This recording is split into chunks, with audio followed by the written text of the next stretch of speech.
God is good. கர்த்தரை தெய்வமாக கொண்ட நாம் பாக்கியவான்கள். ஆமென், ஆமென். அவருடைய ஒரே பேரான குமாரனாய் இயேசு கிறிஸ்துவை நமக்காக தந்த தேவனே பிதாவை நாம் ஸ்தோத்தரிப்போம். தன்னுடைய ஜீவனையே நமக்கு தந்த குமாரனை நாம் ஸ்தோத்தரிப்போம்.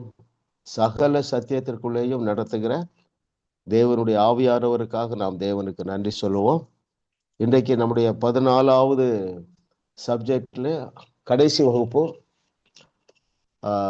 தேவன் நமக்கு கிருபையாக நாம் திட்டமிட்டபடி முடிப்பதற்கு தேவன் கிருபை செய்கிறார் இல்லையா? ரொம்ப ஆச்சரியமான ஒரு காரியம் பாருங்க. மொத்தம் நமக்கு 15 சப்ஜெக்ட். இன்னைக்கு 14வது சப்ஜெக்ட்ல கடைசி பாடம். நமக்கு டெக்ஸ்ட் புக் வந்து உங்கள் உணர்வுகளை மெருகேற்றுங்கள், இதுதான் நம்முடைய டெக்ஸ்ட் புக். Very good. இன்னைக்கு நாம் இந்த வகுப்பு ஆரம்பித்து விடலாம். Yes brother.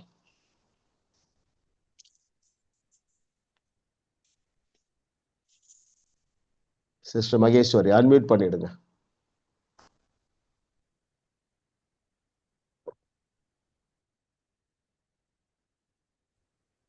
சிஸ்டர் அன்மியூட் பண்ணல நீங்க. மகேஸ்வரி சிஸ்டர் அன்மியூட் பண்ணிடுங்க.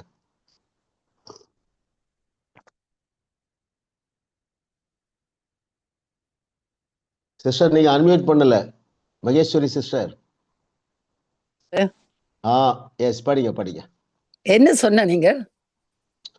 நீங்க தான் क्वेश्चन படிக்கிறீங்க. ஸ்கிரீன்ல வந்திருக்கா?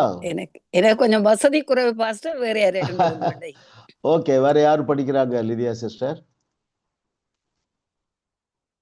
ரூத் ஜோனே அவ வாசிச்சு இந்த பாடத்தை முடிக்கட்டு pastor. Sister Ruth. Okay okay okay right. Ruth sister படிங்க. சாரி பாஸ்டர், மன்னிச்சுக்கொள்ளுங்க. It's all right. நீங்க அடுத்த கிளாஸ் படிக்கணும், ரெடி ஆயிருங்க. பேர பிள்ளைகிட்ட கேட்டு கரெக்ட் பண்ணிருங்க எல்லாத்தையும். எஸ், படிங்க ரூத் சிஸ்டர். அன்மியூட் பண்ணுங்க Ruth. Thank you Lord for நாம் your goodness. மறுபடியும் பிறந்தபோது எது நமக்கு கொடுக்கப்பட்டது? எனவே நாம் என்னவாக இருக்கிறோம்? மிக முக்கியமான ஒரு கேள்விக்கு ஆவியானவர் நமக்கு பாடத்தை கற்றுத்தர போகிறார். Yes sister Christian Jeban.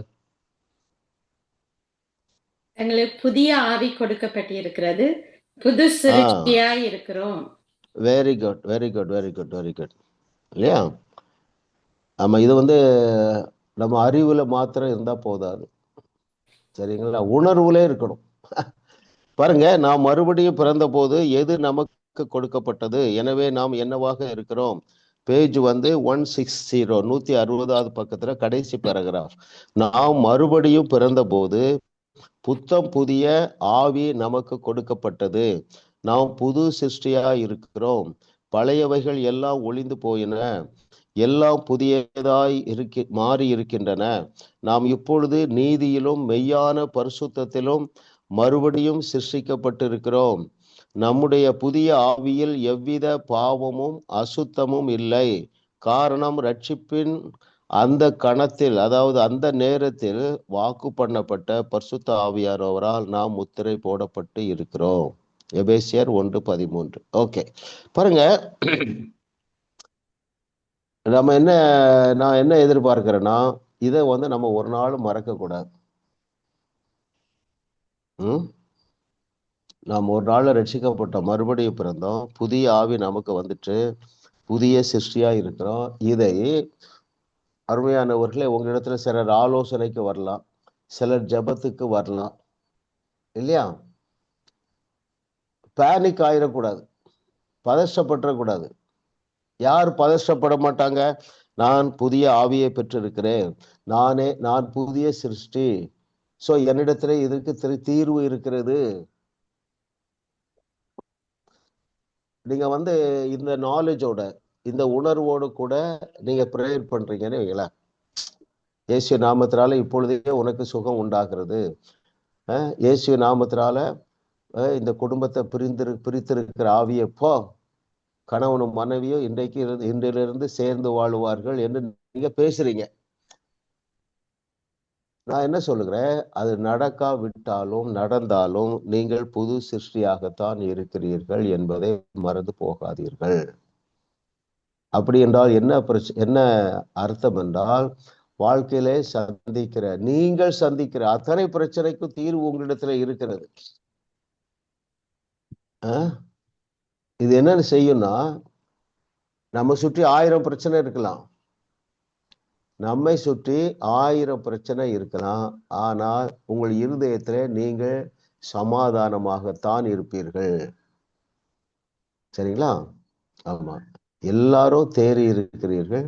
இதிலே நாம் முற்றிலும் தேறுகிறவர்களாக மாற வேண்டும். அப்படி என்றால் என்ன பொருள் என்றால், பாருங்க, ஆரம்பத்துல எப்பொழுதுமே சோர்வுல தான் இருந்தீங்க. எப்பவுமே ஒரு பயம், ஐயோ இந்த காரியம் எப்படி முடியுமோ, இப்படி ஆயிருமோ, அப்படி ஆயிருமோ, வெட்கப்பட்டு போயிருவோமோ, அப்படிதான் இருந்தோம். இந்த வெளிச்சம் வந்த பிறகு என்ன ஆச்சுது? பாதி நேரம் சமாதானம், பாதி நேரம் அந்த சூழ்நிலை, பழைய எண்ணங்கள். ஆனால் தேவன் உங்களுக்கு வைத்திருக்கிற நிலையை நான் சொல்லுகிறேன், எந்த சூழ்நிலையிலும் நீங்கள் உங்கள் இருதயத்தை சமாதானத்தோடு காத்து கொள்ள முடியும், காத்து கொள்ள வேண்டும். சூழ்நிலை மாறி இருக்கா, மாறட்டாலும் பரவாயில்லங்கிறேன். வேதம் முழுவதும் அதற்கு ஏராளமான சான்றுகள் இருக்குது. பாருங்க, எதனால சமாதானமா இருக்க முடியும்? நான் புதிய ஆவியை பெற்றிருக்கிறேன், நான் புதிய மனுஷனாக இருக்கிறேன். இந்த சூழ்நிலையிலிருந்து என் தேவன் என்னை நிச்சயமாக வெளியே கொண்டு வருவார். இது நன்மையாகத்தான் முடியும். இந்த வெளிச்சம் இருக்கும் பொழுது அந்த சூழ்நிலை நிச்சயமாக மாறாமல் இருக்காது. சரிங்களா? ஆமா, பவுல் என்ன சொல்றான்? எல்லா சூழ்நிலையிலும் மனரம்யமா இருக்க கற்றுக்கொண்டேன். ஆமா, எல்லாரும் தேறி இருக்கோம், ஆனால் 100% நம்ம தேற முடியும். சரிங்களா? அப்பொழுது அங்கே அற்புதம் நடக்காமல் இருக்காது. அருமையானவர்களே, அப்ப இதுக்கு நமக்கு என்ன உணர்வு வேணும்? இன்னும் பாருங்க, பவுல் தான் சொல்றாரு நான் புது சிருஷ்டின்னு. ஆனா இயேசு என்ன சொல்றாரு? எப்பா நீ தேவனாய் இருக்கிறாய்ங்கிறார். அந்த வெளிச்சத்துக்குள்ள வந்திருக்குங்க. அது சூழ்நிலையின் அடிப்படையில் அல்ல. கர்த்தர் நல்லவர். 2வது கேள்விக்கு போயிடலாம். Yes brother.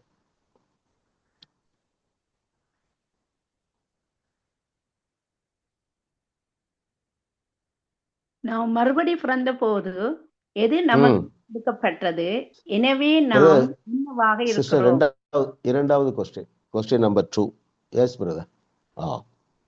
சாரி. நம்முடைய சரீரத்தில் அல்லது உணர்வில் பாவம் செய்தாலும் தேவனோடு ஒரு தூய்மையான உறவை வைத்துக் கொள்ள முடிகிறது. ஏன்? எப்படி? Yes sister, Jaya sister.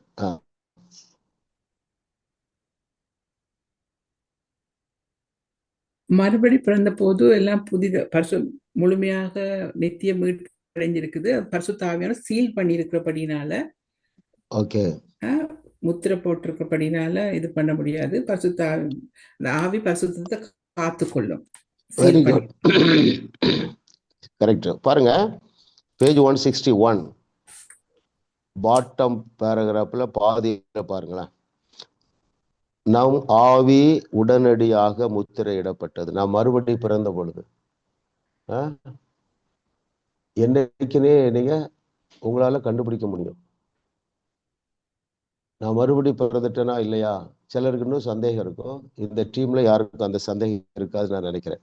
நாம் மறுபடி பிறந்த பொழுது நாம் ஆவி உடனடியாய் முத்திரையிடப்பட்டது. ஆகையால் ஒருவேளை நாம் சரீரத்தில் அல்லது உணர்வில் பாவம் செய்தாலும் அந்த கரை நம் ஆவிக்குள் நுழைய முடியாது. நம் ஆவி அதன் பரிசுத்தத்தை காத்து கொள்கிறது. அதன் மூலம் கர்த்தரோடு ஒரு தூய்மையான உறவை வைத்துக் கொள்ளும்படி அது நமக்கு உதவுகிறது. இதுல இன்னும் கொஞ்சம் படிச்சா நல்லா இருக்கும். பாருங்க, பேஜ் 161ல 3rd பேராகிராஃப்ல இருந்து பார்ப்போம். நாம் ரட்சிக்கப்பட்ட போதும் இதுதான் நடந்தது. பரிசுத்த ஆவியானவர் நம்ம ரட்சிப்பை முத்திரையிட்டு இருக்கிறார். ஒரு அசுத்தமும் உள்ளே நுழையாதபடி நாம் மறுபடியும் பிறந்த ஆவியை முழுமையாய் மூடி பாதுகாத்திருக்கிறார். நாம் இதுவரை ஆராய்ந்த எல்லா வேத வசனங்களும் ஒன்றை காண்பிக்கின்றன. நாம் புதிய ஆவியை பெற்ற போது அது நீதியிலும் மெய்யான பரிசுத்தத்திலும் சிருஷ்டிக்கப்பட்ட நிலையில் நமக்கு கொடுக்கப்பட்டது. அது பரிசுத்தமாக்கப்பட்டு என்றென்றைக்கும் பூரணமாக்கப்பட்டு இருக்கிறது. நாம் ஒரு தவறு அல்லது ஒரு தப்பு செய்யும் போது கூட அந்த ஆவி மனுஷனை அந்த பாவம் கரைப்படுத்த முடியாது. மிகப்பெரிய செய்தி. அந்த கண்ட்ரோலை அவரே வச்சுக்கிட்டார். எந்த கண்ட்ரோலை? நம்முடைய ஆவி மனுஷனை பரிசுத்தமாக காத்து கொள்ள வேண்டிய பொறுப்பை அவரே வைத்திருக்கிறார். அந்த பொறுப்பு நமக்கு இல்லை. சரிங்களா? கருத்து நம்ம இதை பல முறை தியானிச்சிருக்கிறோம். இப்பொழுது அடுத்த கொஸ்டின் போயிடலாம். பிரதர்.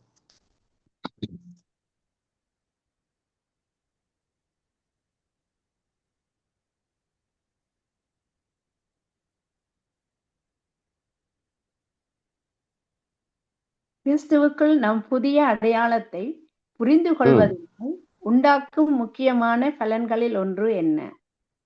Very good. கிறிஸ்துவுக்குள் நாம் புதிய அடையாளத்தை புரிந்து கொள்வதனால் உண்டாகும் முக்கியமான பலன்களில் ஒன்று என்ன? Yes sister grace.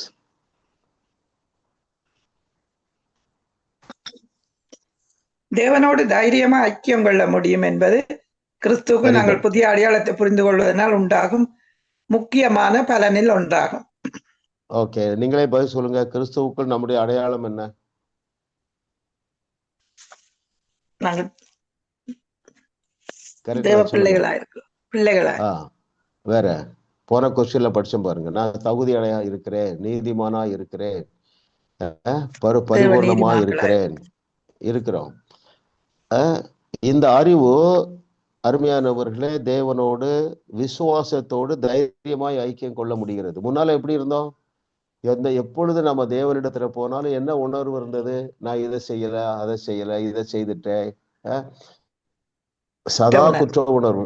என்னுடைய ஜபம் போதாது, என்னுடைய பரிசுத்தம் போதாது, என்னுடைய பக்தி போதாது, தேவன் என் மீது அதிருப்தியா இருக்கிறார், இப்படி பொய்ய நம்புறதுனால தேவனிடத்துல தைரியமாய் போக முடியவில்லை. வீழ்ந்து போன உலகத்திலே மனிதனால் பரிசுத்தமாய் வாழ முடியாது என்பதை அறிந்த தேவன் என்ன செய்துட்டாரு? அந்த பொறுப்பை அவர் எடுத்துட்டாரு. எந்த பொறுப்பை? நம்முடைய ஆவி மனிதனை பர்ஃபெக்டடா காத்து கொள்ள வேண்டிய பொறுப்பை அதை எடுத்துக்கொண்டார். ஸோ அதை அவர் திருப்தியாக முழுமையாக பரிபூர்ணமாக செய்திருக்கிறார். கர்த்தர் நல்லவர். Yes brother. 4வது கேள்வி.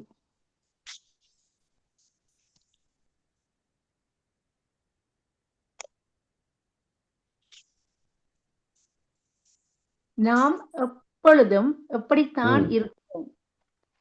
இந்த அறிவு நம் வாழ்வில் என்ன தருகிறது?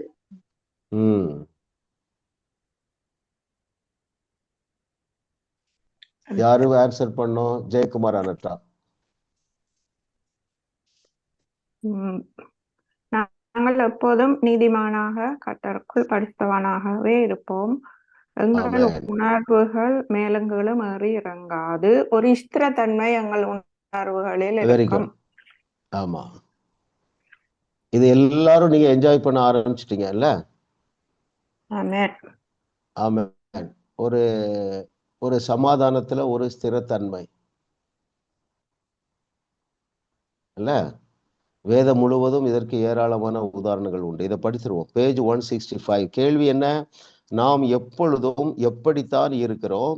இந்த நாலேஜ் என்ன செய்கிறது? நம்ம வாழ்வில் என்ன தருகிறது? பேஜ் 165ல 3rd paragraph.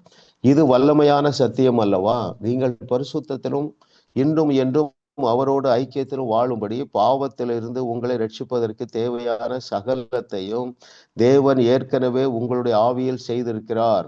நீங்கள் நீதிமான், நீங்கள் பரிசுத்தவான்கள், நீங்கள் தூய்மையானவர்கள், நீங்கள் எப்பொழுதும் அப்படித்தான் இருப்பீர்கள். இந்த அறிவு உங்களுடைய கிறிஸ்தவ வாழ்க்கையில் உங்களுக்கு ஒரு ஸ்திரத்தன்மையை கொடுக்கும். அல்லேலூயா.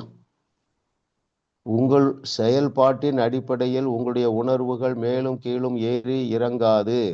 மாறாக உங்கள் ஆவியை போல உங்கள் உணர்வுகளும் நிலை மாறாத ஸ்திரத்தன்மை உள்ளதாய் நிலைத்திருக்கிறது. அல்லேலூயா. இன்னும் கொஞ்சம் வாசிப்போம்.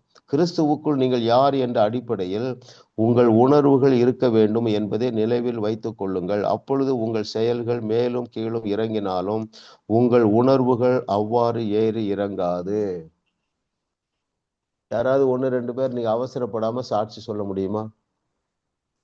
என்ன சாட்சினா, முன்னால வந்து எப்பொழுதுமே ஒரு பதஷ்டமான மனநிலை. இந்த காரியம் எப்படி போய் முடியுமோ இல்லையா? ஒருவேளை இன்னும் சூழ்நிலை மாறாம இருக்கலாம். ஆனால் உங்கள் உணர்வுகள் அருமையானவர்களே மேலும் கீழுமாக ஏறி இறங்காமல் இருக்கிறதா?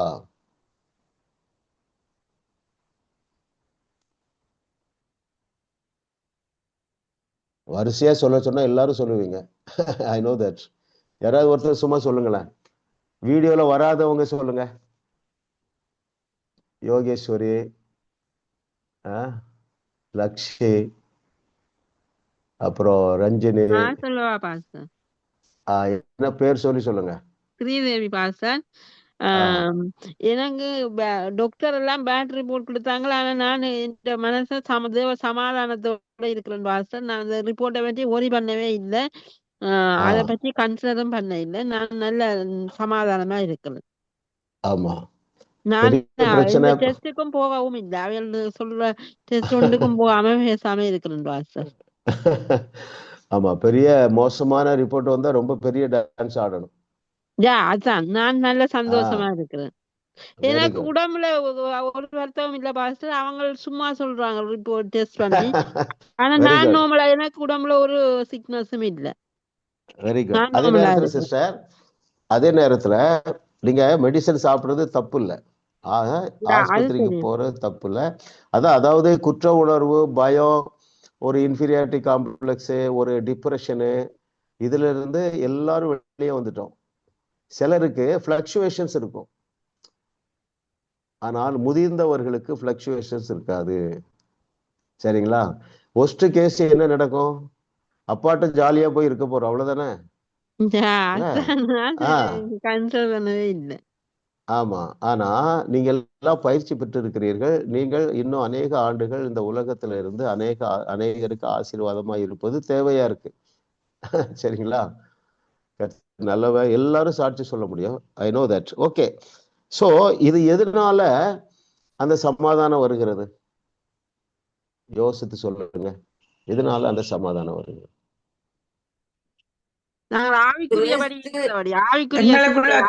தீர்வு எங்களுக்குள்ள இருக்கிறபடியா? கிறிஸ்து ஏற்கனவே எல்லாம் செய்து முடித்து விட்டார். ஆவியின் சிந்தையின் படி இருக்கிறபடியா சமாதானம் இருக்கும் எங்களுக்கு. ஓகே. கிறிஸ்துவுக்குள் நாங்கள் யார் என்று அடையாளம்? அறிவு சமாதானத்தை தந்தது அறிவு. ஆமென். பாருங்க, அறிவு விசுவாசத்தை தருகிறது. விசுவாசம் சமாதானத்தையும் தைரியத்தையும் குதூகலத்தையும் தருகிறது. ஆமா, எங்க அப்பா சிங்காசனத்துல வீட்டு இருக்கிறார். ஆமா, அவரை வழியில விட்டுற மாட்டாரு இல்ல. கொண்டாட்டம், குதூகலம். அப்போ அவர் நம்மோடு நெருங்கி ஐக்கியம் கொள்ள விரும்பினதுனால என்ன செய்தாருன்னா, நம்மை குவாலிஃபை பண்ணார். எப்படி குவாலிஃபை பண்ணாரு? நம்முடைய ஆவி மனுஷனிலே நாம் செய்கிற பாவங்களோ தவறுகளோ பாவ எண்ணங்களோ கரைப்படுத்த முடியாதபடி அதை சீல் பண்ணிட்டார். அந்த பொறுப்பு அவர் எடுத்துட்டாரு. கிறிஸ்தவ வாழ்க்கை என்றாலே விசுவாசம்தான். நாம் நம்முடைய ஆவி மனுஷனை பார்க்கவில்லை, நாம் நம்முடைய ரட்சிப்பை பார்க்கவில்லை, நாம் சிலுவையை பார்க்கவில்லை இல்லையா? நாம் இயேசு கிறிஸ்துவை பார்க்கவில்லை. ஆனால் விசுவாசிக்க முடியுது பாருங்க. அந்த விசுவாசத்தை அவர் தான் தருகிறார். கிருபையினாலே விசுவாசத்தை கொண்டு நாம் ரட்சிக்கப்பட்டோம். அப்போ அதான் விலையேற பெற்ற ஒப்பற்ற ஈவு. ஆமென். இது நாளைக்கு நம்ம ஸ்ட்ரகிள் இருந்தோம். என்ன ஸ்ட்ரகிள்? சத்தியத்தை சரியாக அறியாததுனாலே அவ்வப்பொழுது அவிசுவாசம், எப்பொழுதும் குற்ற உணர்வு, எப்பொழுதுமே ஒரு பதஷ்டம் இல்லையா? ஐயோ, நம்ம சொந்த தேசத்தை விட்டு வந்துட்டோமே கனடாவுக்கு, நம்ம வாழ்க்கை எப்படி இருக்க போகுது தெரியலையே, நம்முடைய பிள்ளைகள் இந்த நாட்டுல எப்படி வாழ போறாங்களோ தெரியலையே, நம்ம பேர பிள்ளைகள் இந்த தேசத்துல பாவத்துல விழுந்துடக்கூடாத. அவர்கள் பாவத்துல விழுந்ததுக்கு காரணம் பெற்றோர்களாகிய நீங்கள். என்ன காரணம் சொல்லுங்க? அவிசுவாசம். எதிர்பார்த்தோம். ஐயோ என் பையன் இப்படி ஆயிடுவானோ, என் பேர பிள்ளை அப்படி ஆயிடுவானோ. அதனாலதான் சங்கீதக்காரன் அழகா சொல்றாரு பாருங்க, வலது பக்கத்துல 1000 பேரோ, அதாவது என் இடது பக்கம் 10,000 பிரச்சனை, என் வலது பக்கம் 5000 பிரச்சனை இருந்தாலும் அவைகள் ஒன்றும் என்னை சேதப்படுத்தாது. எதை சேதப்படுத்தாது? மனதை சேதப்படுத்தாது. மனதை சேதப்படுத்தாமல் இருந்தால் சூழ்நிலை கண்டிப்பாக வெற்றியாக மாறும். அல்லேலூயா. சொல்லுங்க இப்ப சொல்லுங்க. இந்த கொஸ்டின்ல நீங்க பேரண்ட்ஸோட அவிசுவாசம் ஒரு காரணம், அவிசுவாசம் சொன்னீங்க தானே. அப்ப இது ஹஸ்பண்ட் ஒய்ஃபுக்கும் பொருந்துமே. ஆமா கண்டிப்பா. யா, நீங்க என்ன கேக்குறீங்கன்னு புரியல, திரும்ப சொல்லுங்க. இப்ப நாங்கள் ஓகே ஹஸ்பண்ட் தவறான வழியில போனா அதுவும் ஒய்ஃபோட அவிசுவாசமா இருக்கலாமல்லோ. பாருங்க, ஹஸ்பண்ட் தவறான வழியில போனா அந்த மனைவி அந்த சூழ்நிலையிலும் கர்த்தரை நம்பி இருந்தால், கர்த்தரை விசுவாசித்திருந்தால் கண்டிப்பா அவர் திரும்பி வந்திருப்பார். யா, அது திரும்பி வந்திருப்பாரு. ஆனா போனதுக்கு காரணமா விசுவாசமா இருந்திருக்கலாம். நீங்க ஆரம்பத்திலே ஒரு கவலை. அதான் எல்லா தோல்விகளுக்கெல்லாம் காரணம் அது என்ன தோல்வியா இருந்தாலும் சரி, நம்ம தானே விசுவாசியா இருக்கிறோம். நீங்க உங்க குடும்பத்துல ஒருவேளை நீங்க மட்டும் ஒரு விசுவாசியா இருக்கலாம், சரிங்களா? அப்போ நீங்க தான் விசுவாசிக்க முடியும். என் கணவர் தவறா போக மாட்டாரு, என் பிள்ளைகள் தவறா போகாது. நம்ம இந்த சத்தியத்தை அறியாதனால என்ன பட்டோம்? பதற்றப்பட்டோம். விசுவாசிக்கிறவன் பதறான். அப்போ நான் என்ன சொல்லுகிறேன், உங்களாலே அந்த சூழ்நிலையில கர்த்தரை நம்பி விசுவாசத்தோடு இருக்க முடிந்தது என்றால் கண்டிப்பாக அவர்கள் திரும்பி வந்திருப்பார்கள், திரும்பி வருவார்கள். தவறான வழி என்று சொல்லும் போது நான் அதை மட்டும் மைண்ட்ல யோசிக்கல பாஸ்டர். ஈவன் ட்ரக்ஸ், ஆல்கஹால், அந்த மாதிரி வழி, ஃபைனான்ஸ். நம்ம எப்படி சொல்லுவோமா, உங்கள் கணவன் நீங்க விசுவாசித்திருந்தா ரட்சிக்கப்பட்டிருப்பாரு. எஸ், உங்களுடைய நடக்கைகளினால் ரட்சிக்கப்படுவார்கள் என்றும் இருக்கல்லோ. நல்ல ஆமா, நீங்க விசுவாசித்து அன்பா நடந்திருப்பீங்க, விசுவாசித்திருந்தால் பொறுமையா நடந்திருப்பீங்க, விசுவாசித்திருந்தால் மூஞ்சை இறக்கி கொண்டு உங்க வெறுப்பை காண்பித்திருக்க மாட்டீர்கள். just a clarification, Pastor. Thank you. Yes, I understand this. இது ரொம்ப எல்லாருக்கும் ஹெல்ப் பண்ணும். சோ இன்னைக்கு நம்ம என்ன முடிவு எடுக்கணும்? நீங்கள் மூஞ்சை இறக்கி கொண்டு மூஞ்சை திருப்பி கொண்டு இருப்பீர்கள் என்றால் உங்க விசுவாசத்துல நீங்கள் இன்னும் வளரணும். ஒரு பாட்டு உண்டு பாருங்க, என்ன வந்தாலும் நம்புவப்பா. கண்டிப்பா இந்த இடத்துல இந்த நபர் பிரச்சனையா இருக்காரு, நீங்கள் தேவனை விசுவாசிப்பீர்கள் என்றால் அதை வேற மாதிரி ஹேண்டில் பண்ணுவீங்க, வெறுப்பை காண்பிக்க மாட்டீர்கள். ஏன்? உங்களுக்கு எண்டு ரிசல்ட் தெரியும். சாத்தா விளையாடுறா, என் பிள்ளை இப்படி பண்ணாது, என் ஹஸ்பண்ட் இப்படி பண்ண மாட்டாரு, என் மனைவி இப்படி பண்ண மாட்டா, இது சாத்தானுடைய செயல் என்று சொல்லி முதலாவது நீங்கள் என்ன செய்வீங்க? மனதுல சமாதானமா இருப்பீங்க. ஏனென்றால் அன்றியும் அவருடைய தீர்மானத்தின்படி அழைக்கப்பட்டிருக்கிறவர்களுக்கு, அவர் அழைக்கப்பட்டவர்களா இருந்து அவரிடத்திலே அன்பு கூறுகிறவர்களுக்கு எல்லாமே நன்மைக்கு ஏதுவாக தான் நடக்கிறது. நான் இன்னொன்னு சேர்த்து சொல்றேன், அது நன்மைக்கு ஏதுவாக நடக்கட்டாலும் ஜாலியா இருங்கிறேன். கண்டிப்பா மாறிடுவாங்க. கஷ்டமா? முன்னால ரொம்ப கஷ்டம், இப்ப ரொம்ப கஷ்டம் இல்லை. ஏன்னா நீங்க ட்ரூத்துக்குள்ள வந்துட்டீங்க. எல்லா காவலோடும் இருதயத்தை காத்து கொள்ளும் பொழுது அருமையானவர்களே, சூழ்நிலைகள் கண்டிப்பாக சாதகமாக மாறும். எதனாலே நம்மாலே காத்து கொள்ள முடிகிறது என்றால், இப்ப நமக்கு தெரியுது தேவன் என் மீது அன்பாகவே இருக்கிறார், ஏனென்றால் அவரே என்னை பரிசுத்தமாக காத்து கொள்ளுகிறார். அநேக நேரங்கள்ல அந்த பிரச்சனைகளை சந்திக்கும் பொழுது என்ன தோண்டிட்டு, நானே சரியில்லை, நானே சரியா பிரேயர் பண்ணல, நானே இந்த தப்பான உணர்வுல இருக்கேன், எப்படி இந்த காரியம் சரியாகும்னு சொன்ன உடனே பிரச்சனை ஆட் ஆயிடுது, மனசுல குழப்பம் ஆட் ஆயிடுது. நானே சரியில்லையே, நானே இன்னும் 4 நாள் உபவாசம் பண்ணலையா, எப்படி ஜெபத்தை கேட்பாரு இல்ல? சோ மொத்தத்துல உங்களை அழைத்தவர் உங்களை குறித்து திருப்தியாய் இருக்கிறார். அவர் ஆவியான தேவன் உங்கள் ஆவி மனுஷனை மாத்திர பார்த்து அதை பழுதொன்றும் இல்லை, எனவே அவர் திருப்தியாக இருக்கிறார் என்கிற வெளிச்சம் தான் நமக்கு அந்த விசுவாசத்தை கொடுத்தது. இன்னொரு ஸ்மால் இன்னொரு டவுட் பாஸ்டர், சின்ன டவுட் என்னன்னா, விசுவாசம் இல்லாமல் தேவனுக்கு பிரியமா இருக்க முடியாதுன்னு இருக்கத்தானே. ஆமா அதே நேரம் ஆனா தேவன் எங்கள் மீது எப்பவும் அன்கண்டிஷனல் லவ் உங்களுக்கு அவர் இருக்கிறார். அப்ப என்ன ரெண்டும் கொஞ்சம் கண்ட்ரடிக்ட் பண்ணுது எல்லா பாஸ்டர். அப்படியா? திரும்ப சொல்லுங்க. ஒன்று விசுவாசம் இல்லாமல் தேவனுக்கு பிரியமா இருக்க முடியாது, அது ஒரு வசனம். அதே நேரம் தேவன் அன்பானவர், அவர் எல்லோரையும் அன்பாகவே இருக்கிறார். நான் அந்த பிரியமன்றதை அன்புண்டு எடுத்தேன். தேவனுக்கு பிரியமா இருக்க முடியாதுன்றத அவர் அன்பா இருக்க மாட்டாரோ அந்த மாதிரி யோசிக்க சான்ஸ் இருக்குல்ல. நான் எனக்கு பர்சனலா எடுக்க இல்ல பாஸ்டர். நீங்க எப்படி யோசிக்கிறீங்க? அதாவது நான் விசுவாசத்துல குறைவுள்ளவரா இருந்தால் அவரால நம்ம மீது பிரியமா இருக்க முடியாது, அதானே கேள்வி?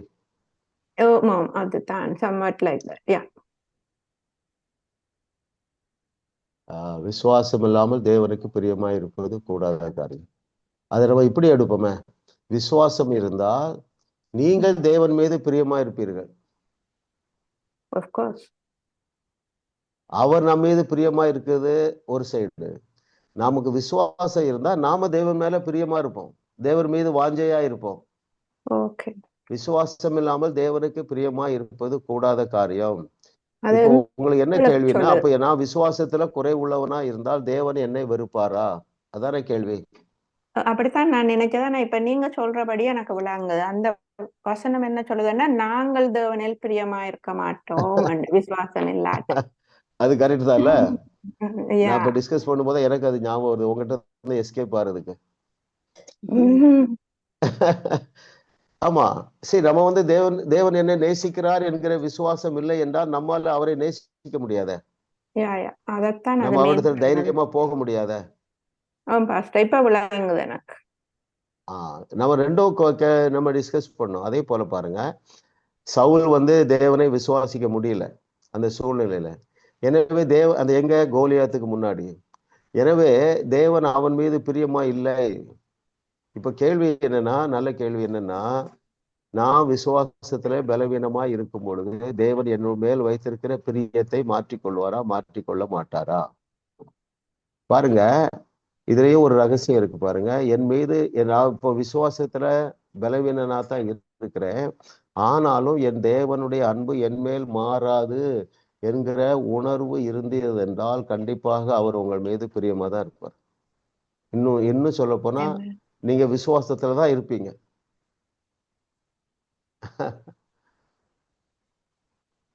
சோ கடைசி என்ன இதுல முடிவுக்கு வர்றோம்னா, எந்த சூழ்நிலையும் அவர் என் மேல அன்பா தான் இருக்கிறாரு நீங்க நம்ப ஆரம்பிச்சிட்டீங்க, புரிஞ்சுட்டீங்கன்னா அவரு உங்களுக்கே விசுவாசம் வந்துடும். இப்போ நீங்க ஒரு துர்ச்செய்தியை கேட்டு பயப்படுறீங்கன்னு வைங்களேன், அனட்டா சிஸ்டர் கேட்ட மாதிரி எந்த சந்தேகம் வந்துடக்கூடாது. ஐயோ நான் பயப்படுறேன்னு, என்னுடைய விசுவாசம் குறைஞ்சிட்ட, தேவன் என் மேல கோபமா இருப்பாரோ அப்படி நீங்கள் அதை அப்படி சிந்திக்காமல், என்னுடைய விசுவாசத்திலே குறைவு இருக்கும் பொழுதும் அவர் என்னை நேசிக்கிறார் என்கிற வெளிச்சத்துக்குள்ள வந்தீங்கன்னா விசுவாசம் வந்துடும் உடனே. மற்றது அதே இந்த இதன்படி விசுவாசம் இல்லாமல் தேவனுக்கு பிரியமா, அதுல பாஸ்டர் ரட்சிக்கப்பட்ட ஆட்களுக்கு விசுவாசம் இல்லாமல் இது சரி வராது தானே. நாங்க விசுவாசித்த தானே அவரை ஏற்றுக்கொண்டோம் அப்படியும். அதாவது நான் விசுவாசித்தா தானே தேவன் என் மீது பிரியமா இருப்பார். இல்ல, நாங்க விசுவாசித்து தானே ரட்சிக்கப்பட்டோம் என்றால் ஆல்ரெடி பிரியமா இருக்கிறார் எடுக்கலாம். எவ்வளவு விசுவாசம் கேட்டாரு? கடுகளவு. அப்ப நம்ம எல்லாம் என்ன செய்திடக்கூடாது, ஒருவேளை விசுவாசத்துல நாம் பலவீனமா இருக்கும் பொழுதோ இந்த கேள்விக்கு எழும்பவே கூடாது. ஐயோ நான் விசுவாசத்துல பூரா இருக்கேனே, அவரை என்ன நேசிக்க முடியுமா, அந்த சந்தேகத்துக்கு நம்ம என்ன செய்யக்கூடாது, போகவே கூடாது. ஆமென். இப்போ பாருங்க, இளைய குமாரன் அப்பாவை விசுவாசிக்கல.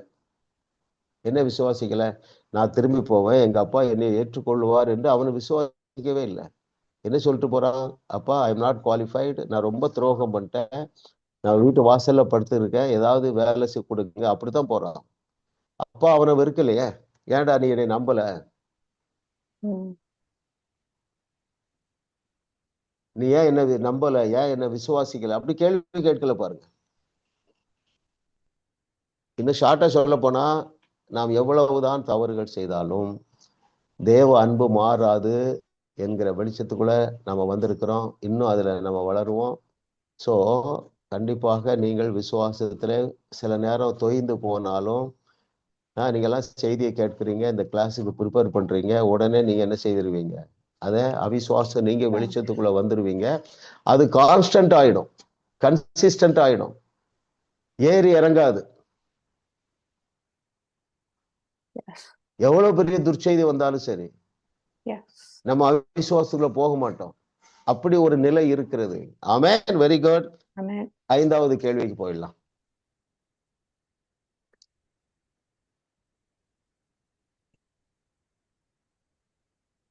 சந்தோஷமும் சமாதானமும் நம் உணர்வுகளில் வெளிப்பட நாம் செய்ய வேண்டியது என்ன?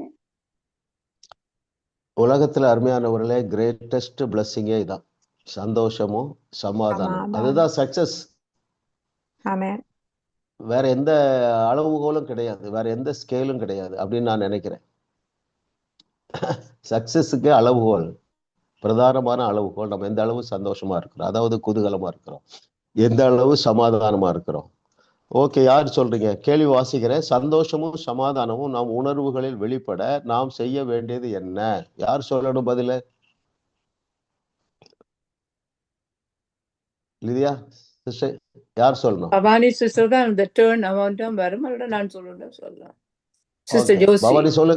பவானி ஆன்சர் கண்டுபிடிச்சிட்டாங்க, சொல்லுங்க. கிறிஸ்துவுக்குள் நாங்கள் யார் என்பதை எங்கள் மனதில் வைக்கும் போது சந்தோஷமும் சமாதானமும் எங்கள் உணர்வுகளில் வெளிப்பட தொடங்கும். அல்லது வெரி குட், வெரி குட். சிலுவையிலே செய்த தியாகத்தின் நிமித்தம் எங்களுக்கு சொந்தமான சமாதானம், சந்தோஷம். Very good, very good. Page 166ல இருக்கு. கேள்வியை பதில வாசிக்கிறேன். சந்தோஷமும் சமாதானமும் நம் உணர்வுகளில், இது முக்கியம். சந்தோஷத்தை என்ஜாய் பண்றோமா, சமாதானத்தை என்ஜாய் பண்றோமா? சந்தோஷமும் சமாதானமும் நம் உணர்வுகளில் வெளிப்பட நாம் செய்ய வேண்டியது என்ன? பதில், நீங்கள் யார் என்பதிலிருந்து உங்கள் மனதை எடுத்துவிட்டு கிறிஸ்துவுக்குள் நீங்கள் யார் என்பதன் மீது வைக்கும் போது இயேசு உங்களுக்காக செய்த சிலுவை தியாகத்தின் நிமித்தம் உங்களுக்கு சொந்தமான சமாதானமும் சந்தோஷமும் உங்கள் உணர்வுகளில் வெளிப்பட தொடங்கும். ஒவ்வொன்றும் இன்னும் அதிக ஸ்திரத்தன்மை உள்ளதாய் மாற ஆரம்பிக்கும். காரணம், உங்களுடைய தற்காலிகமான சூழ்நிலைகள் மற்றும் உணர்வுகளிலிருந்து உங்கள் கவனத்தை எடுத்துவிட்டு உங்களுக்குள் நித்திய நிஜமானவைகளாய் இருக்கிறவைகளின் மீது அதிக கவனத்தை செலுத்த ஆரம்பித்து விட்டீர்கள். அல்லேலூயா. நமக்குள்ள எது நித்திய நிஜமானவைகளாய் இருக்கின்றன? நமக்குள்ள ஜீவ தண்ணீர் இருக்கு, நமக்குள்ள தகுதி இருக்கு, நமக்குள்ள வல்லமை இருக்கு, நமக்குள்ள சமாதானம் இருக்கு, நாம் நீதிமானாக்கப்பட்டிருக்கிறோம், பரிசுத்தவானாக்கப்பட்டிருக்கிறோம்.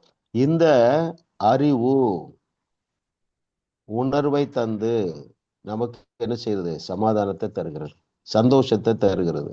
அதனாலதான் நம்ம சந்தோஷமா இருக்கிறோம். யாராவது இல்ல பிரதர், நான் போன வருஷம் இருந்த மாதிரிதான் இப்படி இருக்க, இப்பவும் இருக்கிறேன் அப்படின்னு சொன்னா நீங்க சொல்லலாம். இன்னைக்கு நம்ம ஒரு ஸ்டெப் அகடு போய் என்ன பார்க்கிறோம்னா, உணரணும். அறிவு ஒரு ஸ்டேஜ். இப்போ உணரணும். உணர்கிறவர்கள் செலிப்ரேட் பண்ணுவாங்க, சந்தோஷத்தை செலிப்ரேட் பண்ணுவாங்க, சமாதானத்தை செலிப்ரேட் பண்ணுவாங்க, ஃபீல் பண்ணுவாங்க, யோசிப்பாங்க. ஐயோ, இப்படி ஒரு செய்தி இருந்தா நான் முன்னால எவ்வளவு கவலையோடு இருப்பேன், இப்ப நான் ஃப்ரீயா இருக்கிறேனே. எத்தனை பேர் கை தூக்க முடியும்? முன்னால விட நான் சமாதானத்தை சந்தோஷத்தை உணர்றேன்ல. ஏன் அருமையானவர்கள்? இந்த நாலேஜ் தான் தருது வேதத்தை. அதனாலதான் இரவும் பகலும் தியானிக்க சொன்னாங்க. உங்களில் சிலர் இரவும் பகலும் முன்னால தியானிச்சிங்க, ஆனா இது பலன் தரவில்லை. ஏனென்றால் தவறான கண்ணாடியை மாட்டி விட்டாங்க, அதை கட்டவே முடியல. ஐயோ, என் ஜபம் போதாது, பக்தி போதாது, பரிசுத்தம் போதாது இல்ல. தேங்க் காட், நம்ம ஜாஸ் வேர்ல்ட் ஷேக்கர்ஸ் பைபிள் காலேஜுக்காக கர்த்தருக்கு நன்றி சொல்லுவோம். ஆமா, சிலர் நினைச்சிருக்கலாம், பிரதர் நல்ல காலேஜுக்கு பேர் விட்டுருக்கீங்க, இளைஞர்களுக்கு கொஞ்சம் பேர் இருந்தா நல்லா இருக்குமே. ஆமா, நீங்க எல்லாரும் இளைஞர்கள் தான்.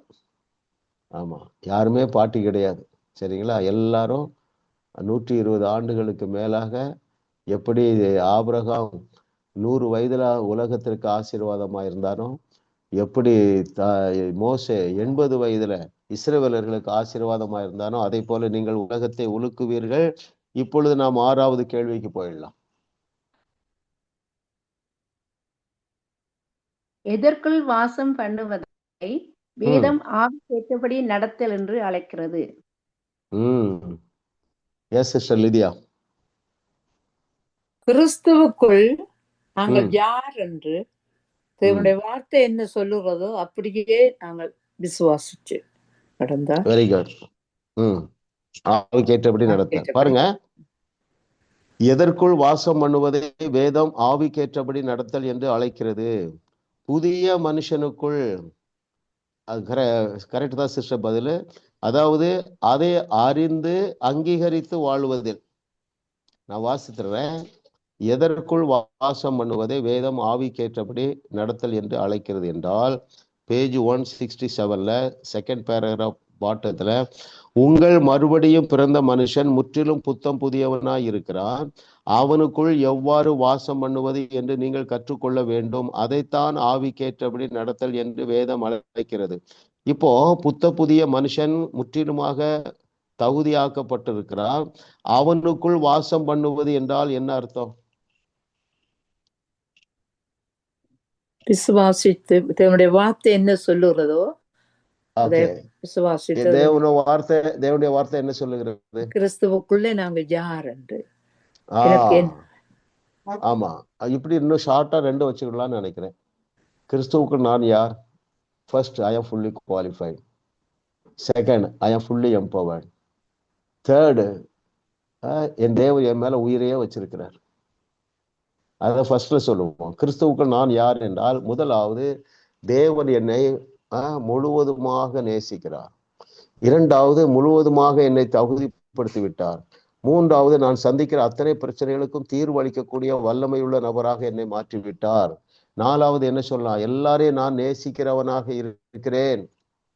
இந்த அறிவும் உணர்வும் என்ன செய்கிறதுனா ஆவிக்கேற்றபடி, இதுதான் ஆவிக்கேற்றபடி நடக்கிறது.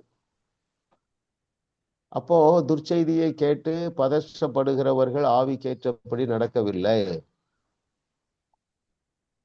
இல்லையா? அதை முழுசு வாசிப்போம். பேஜ் 167ல செகண்ட் பேராகிராஃப். உங்கள் ஆவியில் நீங்கள் முற்றிலும் புதிய மனுஷனாய் இருக்கிறீர்கள். நீங்கள் நீதிமான்கள், பரிசுத்தவான்கள், தூய்மையானவர். தேவன் உங்களை நேசிக்கிறார். உங்களுடைய மறுபடியும் பிறந்த புது மனுஷனை குறித்து அவர் பிரியமாய் இருக்கிறார். கொஞ்சமும் மாறாத உங்களுடைய பழைய மனுஷனின் பல விஷயங்களை குறித்து தேவன் துளியும் கவலைப்படவில்லை என்று நான் நிச்சயமாக உங்களுக்கு சொல்கிறேன். கொஞ்சமும் மாறாத உங்களுடைய பழைய மனுஷனின் பல விஷயங்களை குறித்து தேவன் துளியும் கவலைப்படவில்லை என்று நான் நிச்சயமாக உங்களுக்கு சொல்லுகிறேன். ஆனால் உங்கள் மறுபடியும் பிறந்த மனுஷன் முற்றிலும் புத்தம் புதியவனாய் இருக்கிறான், அவனுக்குள் எவ்வாறு வாசம் பண்ணுவது என்று நீங்கள் கற்றுக்கொள்ள வேண்டும், அதைத்தான் ஆவிக்கேற்றபடி நடத்தல் என்று வேதம் அழைக்கிறதுன்னு பாருங்களேன். அந்த வார்த்தை நல்லா போட்டிருக்காரு பாருங்க. தேவன் உங்களை நேசிக்கிறார். உங்களுடைய மறுபடியும் பிறந்த புது மனுஷனை குறித்து அவர் பிரியமாயிருக்கிறார். கொஞ்சமும் மாறாத உங்களுடைய பழைய மனுஷனின் பல விஷயங்களை குறித்து தேவன் துளியும் கவலைப்படவில்லை என்கிற நாலேஜ் வேணும். இன்னும் நான் கோவப்பட்டுறேனா? அவன் கோவப்பட்டுறேன். இன்னும் நான் கவலைப்பட்டுறேனா? நான் கவலைப்பட்டுறேன். இதை குறித்தும் தேவன் கவலைப்படவில்லை. என்ன இதுல நாம் விசுவாசத்துல பலவீனமாயிடுறோம். ஒரு நேரம் நீங்க கோவப்பட்டு சண்டை போட்டுறீங்க ஹஸ்பண்டையோ ஒய்ஃப்டையோ. கொஞ்ச நேரத்துல என்ன உணர்வு வரக்கூடாது? ஐயோ நான் இப்படி பேசியிருக்க கூடாத, நான் கோவப்பட்டிருக்க கூடாது, அப்படியும் நீங்கள் எண்ண வேண்டாம் என்று நான் சொல்றேன். அப்ப நீங்க திரும்ப கோவப்பட மாட்டீங்க. தேங்க்யூ. கர்த்தர் நல்லவர், அவர் கிருபை என்றும் உள்ளது. அடுத்த கேள்வி போயிடலாம். Question number yes. அதுல அதே பக்கத்துல அந்த பெரிய பந்தி 2வது பந்தியில நடுப்பகுதியில ஆவியில் நடத்தல் என்பது கிறிஸ்துவுக்கு நீங்கள் யார் என்று தேவனுடைய வார்த்தை என்ன சொல்லுகிறதோ அதை அப்படியே எளிமையா விசுவாசிப்பதாகும். வெரி குட், கரெக்ட் தான். கிறிஸ்துவுக்கு நாம் யார்? நான் சொல்லியிருக்கேன், நான் முற்றிலுமாக தகுதியாக்கப்பட்டிருக்கிறேன். தேவன் என் மீது அன்பாகவே இருக்கிறார். என்னிடத்துல பழுது ஒன்றும் இல்லை. அது மாத்திரமல்ல, எல்லா பிரச்சனைக்கும் தீர்வளிக்கக்கூடிய வல்லமையையும் எனக்குள்ளே நிறைத்து வைத்திருக்கிறார். இந்த அறிவின்படி நடப்பது ஆவிக்கேற்றபடி நடத்தல். இதிலே நான் நினைக்கிறேன் எல்லாருமே தேறி இருக்கிறீர்கள். சரிங்களா? கர்த்தர் நல்லவர். 7வது கேள்வி போயிடும். அங்க வர வேண்டாம். என்ன வெளிப்பாடு எந்த 3 விதமாக நம்மை மாற்றுகிறது? Very good. என்ன வெளிப்பாடு எந்த 3 விதமாக நம்மை மாற்றுகிறது? யார் சொல்லணும்?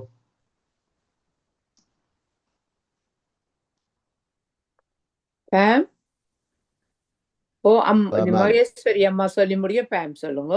சாரி, மகேஸ்வரி அம்மா. 167வது பக்கம் பாஸ்டர். கரெக்ட்.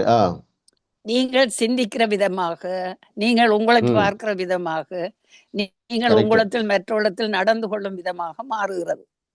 Very good. கரெக்டா சொல்லிட்டீங்க. என்ன வெளிப்பாடு எந்த 3 விதமாக நம்மை மாற்றுகிறது? பேஜ் 167 3rd paragraph அடியில இருக்கு பாருங்க. நீங்கள் சிந்திக்கிற விதமாக என்ன வெளிப்பாடுல கிறிஸ்துவுக்குள் நீங்கள் யார் என்ற அந்த வெளிப்பாடு எந்த 3 விதமாக நம்மை மாற்றுகிறது? நாம் சிந்திக்கிற விதத்தை மாற்றிவிட்டது, நாம் நம்மை பார்க்கிற விதத்தை மாற்றிவிட்டது, நாம் நம்மிடத்திலும் மற்றவிடத்திலும் நடந்து கொள்ளும் விதத்தை மாற்றிவிட்டது.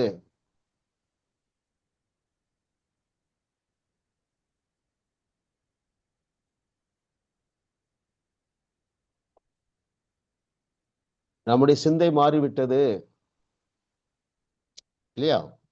அந்த பேராகிராஃப் முழுசு வாசிப்போம். 3rd paragraph. ஆவியில் நடத்தல் என்றால் ஏதோ விசித்திரமான விதத்தில் தோற்றத்தை அமைத்து கொண்டு கைகளை குவித்து அல்லேலுயா சொல்லிக்கொண்டு உன்னை காட்டிலும் நான் பரிசுத்தவான் என்று காண்பித்து கொண்டு வாழும் வாழ்க்கை அல்ல. ஆவியில் நடத்தல் என்பது கிறிஸ்துவுக்குள் நீங்கள் யார் என்று தேவனுடைய வார்த்தை என்ன சொல்லுகிறதோ அதை அப்படியே எளிமையாய் விசுவாசிப்பதாகும். நீங்கள் அதை உண்மையாகவே செய்து அந்த வெளிப்பாட்டின்படி நடக்கும்போது நீங்கள் ஆவியில் நடக்கின்றீர்கள். கிறிஸ்துவுக்குள் நீங்கள் யார் என்ற அந்த வெளிப்பாடுகள் நீங்கள் சிந்திக்கிற விதத்தை, நீங்கள் உங்களை பார்க்கிற விதத்தை, நீங்கள் உங்களிடத்திலும் மற்றவரிடத்திலும் நடந்து கொள்ளுகிற விதத்தை மாற்றிவிட்டது. உங்க வீட்டுல எல்லாரும் கண்டுபிடிச்சிருப்பாங்க, நீ முன்னால மாதிரி இல்லைன்ட்டுல. அதுதான் ஆவியல் நடத்தல். சிம்பிளா சொல்லணும்னா எப்படி சொல்லலாம்? ஆவியல் நடத்தல்னா என்னன்னு, எந்த சூழ்நிலையிலும் பயப்படாமல், கவலைப்படாமல், பதஷ்டப்படாமல் தேவனையே இருதயத்தில் நினைத்தவர்களாக, அது போதும். விமர்சனங்களை பற்றி கவலைப்படாமல், விமர்சனங்கள் கேலி கிண்டலை பற்றி கவலைப்படாமல், எல்லா பிரச்சனையும் தீர்வு நமக்குள்ள இருக்குது என்கிற அறிவு அந்த பொறுமையை தருது. இன்னொன்னு சிம்பிளா, உங்களுக்கு விரோதமா யாராவது நிஜமாகவோ தப்பாகவோ சண்டைக்கு வந்தாலும் நீங்க என்ன நினைக்கணும்னா, அவரை தூண்டி விடுறது இந்த ஆவி. அப்ப நம்ம என்ன செய்யணும்? அந்த ஆவியிட்ட தான் பேசணும். அப்பாலே போ சாத்தானே, இவரை விட்டுடு, நானும் என் ஹஸ்பண்டும் சமாதானமா தான் இருப்பேன்னு உங்களுக்குள்ளே பேசணும். சரிங்களா? ஏனென்றால் நம்முடைய தலையெழுத்தே ஜாலியா இருக்கிறதாங்க. யோபு அந்த ஸ்டேஜில் கண்டுபிடிச்சான். எப்ப அவர் எனக்கு கொண்டு போட்டாலும் சரி, நான் ஜாலியா தான் இருப்பேன். கொண்டு போடவும் இல்லை, இழந்த எல்லாத்தையும் ரெட்டிப்பாக பெற்றுக்கொண்டான். இவைகள் எல்லாம் இதற்காகவே எழுதப்பட்டு இருக்கின்றன. அவர்களுக்கு யாருக்கு? யோபு பாருங்க, யோபுடைய ஒய்ஃப் அவ்வளோ இரிட்டேட் பண்றா, ஆனா இவன் பீஸ்ஃபுல்லாவே பதில் சொல்றான். அப்போ அவனுக்கே அப்பொழுதே இந்த வெளிச்சம் இருந்திருக்கு பாருங்க. ஏன்? கர்த்தர் மேல அவ்வளவு நம்பிக்கையா இருந்தான்.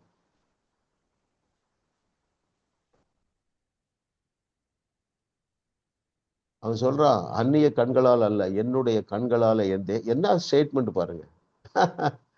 நீ என்ன சொல்லணும்? எவ்வளவு ஒஸ்ட்டு முஞ்சி போனா உயிர் போவுங்க, என் சொந்த கண்ணால என் தேவனை பார்ப்பேன். குதூகலம், கொண்டாட்டம்ல. ஸோ இதுல பாடம் என்ன கற்றுக்கொள்ளுகிறோம் என்றால், நாம் செய்கிற தவறுகள், பாவங்கள், என்ன அத ஒரு வசனம் இருக்கு பாருங்க. நான் இப்படிதான் புரிந்து கொள்ளுகிறேன், தேவன் யார்? பாவத்தை பாராத சுத்த கண்களையுடைய தேவன். இன்னொரு ஆகையினால நீ பாவம் செய்யாத அப்படின்னு சபை நம்புது. நான் எப்படி நம்புறேன்னா, நம்முடைய கீழ்ப்படுதலே குறைவு இல்லாமல் இருக்காது. நாம் பாவம் செய்வோம், அந்த பாவத்தை தேவன் பார்க்க மாட்டார். பாவத்தை பாராத சுத்த கண்களையுடைய தேவன். எஸ், அடுத்த கொஸ்டின் போயிடலாம். இன்னொரு வசனமும் இந்த சாப்டர்ல இல்ல, இன்னொரு புக்ல ஏதோ இருக்குது. எங்களுடைய தவறுகளை பார்க்கிலும் அவருடைய கிருபை அவ்வளவு மேலானது, எங்களுடைய தவறுகளை அவற்ற கிருபையோட ஒப்பிடக்கூடாது. ஒப்பிட முடியாது. ஒப்பிட முடியாது. அவ்வளவு பெரிய கிருபை, அவ்வளவு பெரிய அன்பு, அவ்வளவு பெரிய தியாகம் பண்ணி இருக்கிறாரு. ஆமா, நாம செய்யற பாவம் 1% வைங்களேன், அவர் நமக்காக செய்திருக்கிறது 1000%. அதனால்தான் கர்த்தரை தெய்வமாக கொண்ட நாம் பாக்கியவான். எஸ் பிரதர், அடுத்த கொஸ்டின் போவோம்.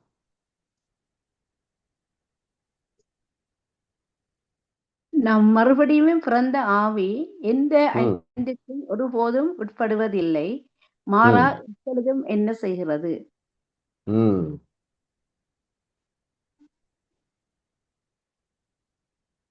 ரூத் ஜான் இல்லைன்னா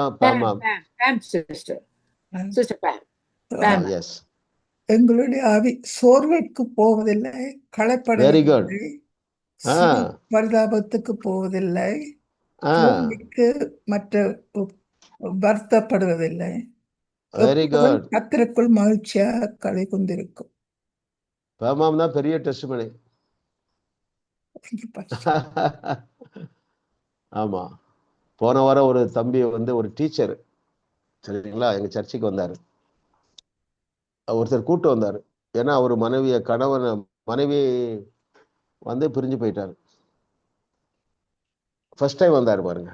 முகத்துல அவ்வளவு சோர்வு, அவ்வளவு டிப்ரெஷன். இது என்னடா வாழ்க்கை அப்படின்ட்டு. பிரதர், நீங்க நெக்ஸ்ட் வீக்கு உங்க முகம் மாறிடும். இப்போ உங்க ஃபேஸை ஒரு போட்டோ எடுத்துக்கிட்டுமான்னாரு. எடுத்துக்கிட்டுங்கன்னாரு. போட்டோ எடுத்து வச்சிருக்கேன். ஏன்? அறிவு வந்துடும். இந்த ஒரு வாரம் நான் புக்கு வேற வாங்கிட்டு போயிருக்காரு. 2 புக்கு கொடுத்துருக்கேன். சண்டே மெசேஜ் கேட்டாரு. இந்த ஒரு வாரம் அவர் ஒழுங்கா செய்தி கேட்டுட்டா என்ன வந்துடும்? விசுவாசம் வந்துடும். அறிவு விசுவாசத்தை கொடுத்துரும். கண்டிப்பா மாறிடும் இல்லையா? ஆமா, நான் மறுபடியும் பிறந்த ஆவி எந்த 5ற்கும் ஒருபோதும் உட்படுவதில்லை, மாறாக எப்பொழுதும் என்ன செய்கிறது? கொஞ்சம் முன்னாடி இருந்து வாசிப்போம். 169 பாட்டத்துல பாருங்க.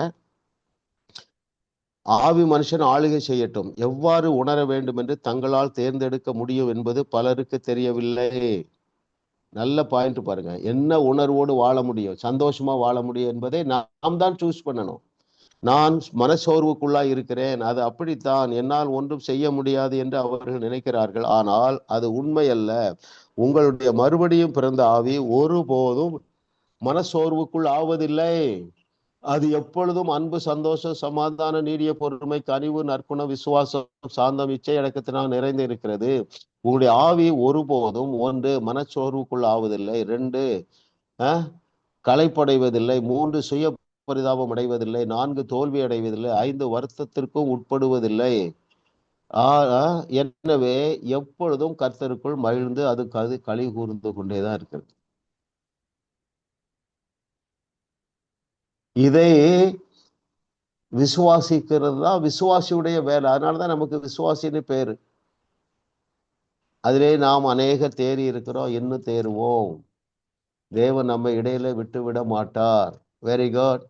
எஸ் பிரதர், கொஸ்டின் நம்பர் 9 போயிடும்.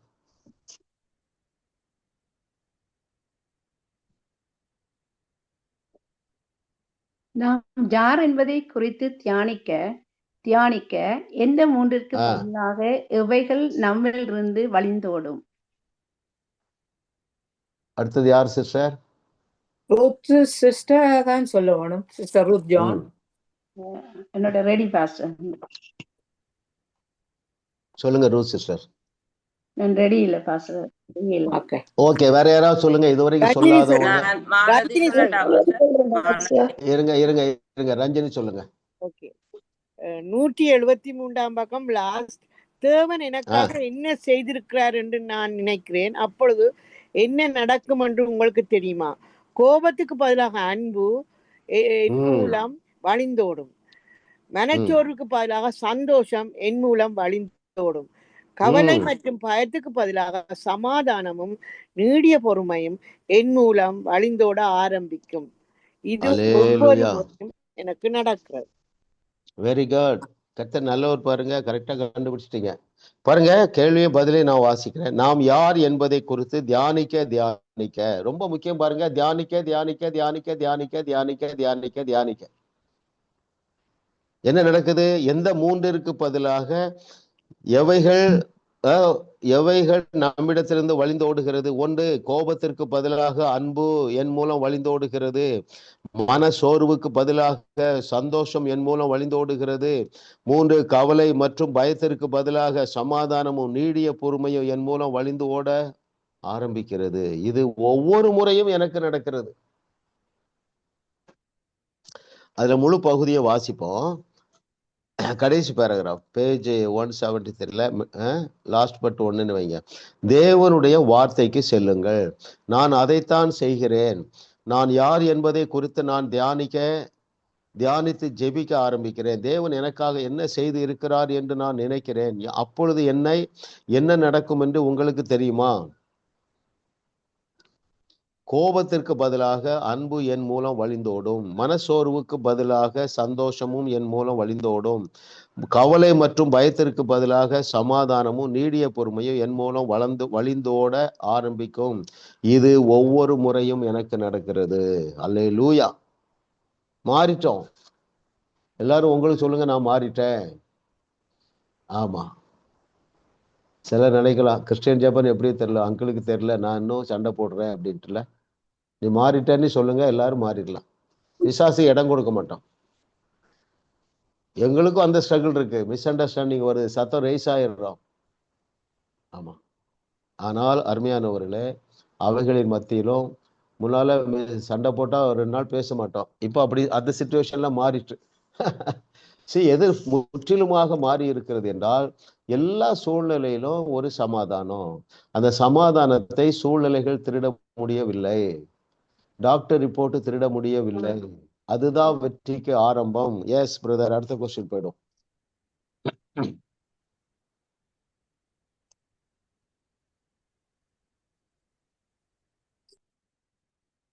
சந்தோஷமான சூழ்நிலைகளில், அதாவது சந்தேகமான சூழ்நிலைகளில், சந்தேகமான சூழ்நிலைகளில், அதாவது பிரச்சனையான சூழ்நிலைகளில் நாம் மாமிச சிந்தனையில் வாழ்கிறோமா அல்லது ஆவியின் சிந்தையில் இருக்கிறோமா என்பதை கண்டுபிடிப்பது எப்படி?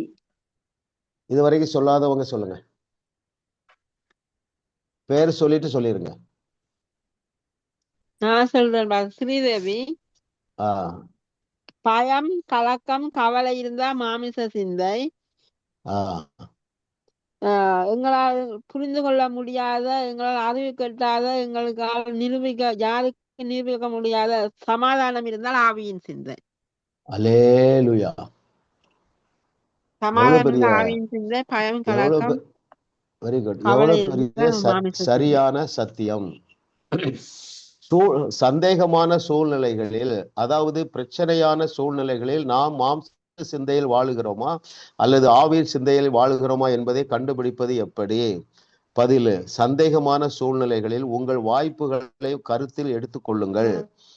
உங்களுக்குள் பயமும் கலக்கமும் கவலையும் இருக்கிறது என்றால் அது மாம்ச சிந்தை. ஆனால் உங்களுக்குள் உங்களால் புரிந்து கொள்ள முடியாத, உங்கள் அறிவு கெட்டாத, உங்களால் யாருக்கும் நிரூபிக்க முடியாத சமாதானம் இருக்கும் என்றால் அது ஆவியின் சிந்தை. இல்ல? அப்போ நீங்கள் ஆவியின் சிந்தையிலே நடக்கிற நபராக இருக்கிறதுனால கண்டிப்பா உங்க வீட்டுல உள்ளவங்க கண்டுபிடிச்சிருப்பாங்க. அதை விவரிக்க முடியாது. இன்னும் சொல்ல போனா நம்ம புரிந்து கொள்ள முடியாது இல்லையா? முன்னால பாருங்க, சின்ன காரியத்திற்கு நீங்க பயந்துருப்பீங்க.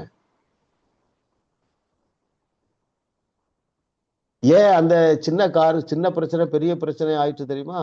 நீங்கள் பயந்த காரியம் நடந்துச்சு இல்லையா? Very good. கர்த்தர் நல்லவர், அவர் கிருபை என்றும் உள்ளது. அருமையானவர்களே, நாம் கடைசி சப்ஜெக்டுக்கு வந்துட்டோம். தேவனின் மிக சிறந்ததில் வாழுதல். எல்லாருக்கும் புக்கெல்லாம் இருக்குது. இதுல நமக்கு 10 லெசன் உண்டு. ஆமா, தேவன் நமக்கு அருமையாக இந்த பயணத்தை வாக்கி செய்திருக்கிறார். அப்படியே பெற்றுக்கொள்ளுங்கள். பிதாவே உமக்கு நன்றி அப்பா. ஓ தேங்க்யூ மாஸ்டர். உண்மை அறிகிற அறிவில நாங்கள் வளருவதற்கு நீர் தந்த இந்த பிளாட்ஃபார்முக்காக உமக்கு நன்றி. ஆமா, இந்த ஜாஸ் வேர்ல்ட் ஷேக்கர் பைபிள் காலேஜுக்காக உமக்கு நன்றி. உண்மை குறித்து அறியவும் கிறிஸ்துவுக்கு நாங்கள் யார் என்பதை குறித்து அறிகிற அறிவிலும் இதுவரைக்கும் எங்களை பெருக பண்ணின சகல சத்தியத்திற்குள்ளேயே நடத்தின பரிசுத்த ஆவியானவரே உமக்கு நன்றி நன்றி நன்றி நன்றி நன்றி ஆண்டவரே. நாங்கள் கடைசி புஸ்தகத்தை இந்த உணர்வுகளை மெருகேற்றும்படியாக ஆமா எங்களுக்கு தந்த இந்த பாடத்திற்காக நன்றி அப்பா. எங்க உணர்வுகளை நீர் மெருகேற்றி விட்டீர், அதற்காக நன்றி. நாங்க பின்வாங்கி போக மாட்டோம். ஆமா, நாங்க திரும்பி பார்க்க மாட்டோம். நாங்கள் முன்னேறி சென்று உம்முடைய மிக சிறந்ததில் வாழுவதை நாங்கள் கற்றுக்கொள்ளத்தக்கதாக தேவன் எங்களை கரம் பிடித்து நடத்துறதுக்காக நன்றி. உமக்கே துதியையும் கனத்தையும் மகிமையும் செலுத்துகிறோம். இயேசுவின் நாமத்தில் பிதாவே, ஆமென் ஆமென்.